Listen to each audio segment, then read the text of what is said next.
ایک بھائی بیمار یا کمزور پڑ جائے تو دوسرا بھائی بنا اس کی پراپرٹی یا زمین خریدے اس کی مدد نہیں کر سکتا۔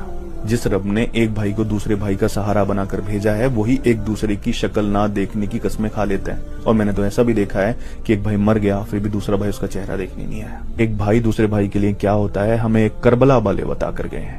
جنگ کی پہلی رات، اگلے دن جنگ تھی، اور اس سے پہلی رات جو تھی نا، سب کو بٹھایا حضرت امام حسین علیہ السلام نے، اور سب کو بٹھا کر کہا کہ جس کو جانا ہو وہ جا سکتا ہے، جنگ چھوڑ کر، میرا ساتھ چھوڑ کر جس کو جانا ہو وہ جا سکتا ہے۔ میں یہاں بیٹھے ہوئے سب کو جنت کی بشارت دیتا ہوں، اگر کوئی چھوڑ کر چلا بھی جائے گا تو اس کو جنت مل جائے گی۔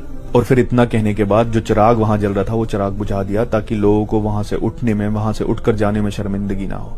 تھوڑی دیر بعد کہا کہ عباس چراغ جلاؤ، پھر چراغ جلایا تو کوئی اٹھ کر نہیں گیا۔ پھر سے یہ بات دہرائی کہ جس کو جانا ہو جا سکتا ہے، جنت ملے گی اس کو، میں گواہ ہوں اس بات کا۔ پھر سے چراغ بجھا دیا۔ تھوڑی دیر بعد کہا کہ عباس چراغ جلاؤ، یہ 3 بار کیا، کوئی بھی وہاں سے نہیں گیا۔ یہ دیکھیے حضرت امام حسین کو اپنے بھائی حضرت عباس پر یہ بھروسہ تھا کہ سب جا سکتے ہیں، میرا بھائی عباس نہیں جا سکتا، اس لیے بار بار کہا کہ عباس چراغ جلاؤ۔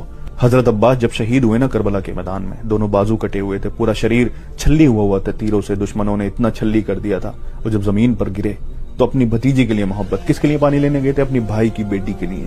یہ ہوتا ہے بھائی۔ پھر جب گھوڑے سے نیچے گر گئے، حضرت امام حسین نے انہیں اپنی باہوں میں، اپنے بازوؤں میں لیا، تب پتہ ہے وہ کیا کہتے ہیں؟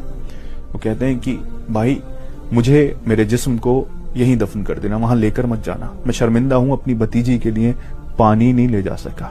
یہ تھا بھائی دوسری بھائی کی اولاد کے لیے۔ اور جب وہ شہید ہو گئے، حضرت امام حسین نے اپنے مبارک چہرے کو آسمان کی طرف اٹھا کر کہا یار اب میری کمر ٹوٹ گئی، یعنی میرا بھائی چلا گیا۔ یہ بتایا کہ ایک بھائی اگر بھائی کا ساتھ چھوڑ کر چلا جائے تو اس کی کمر ٹوٹ جاتی ہے۔ یہ سہارا بھائی کا ہوتا ہے، اور جو سہارا بھائی دے سکتا ہے دنیا میں کوئی اور دے ہی نہیں سکتا۔ لیکن افسوس اس دنیا نے، اس پاور کی ہوس نے، اس دولت نے بھائی کو بھائی کا ہی دشمن بنا دیا ہے۔ میری دعا ہے رب سے کہ کاش لوگ اس رشتے کی اہمیت کو سمجھیں، کیونکہ بھائی، دولت، شہرت، مالیت سب سے بڑا ہوتا ہے۔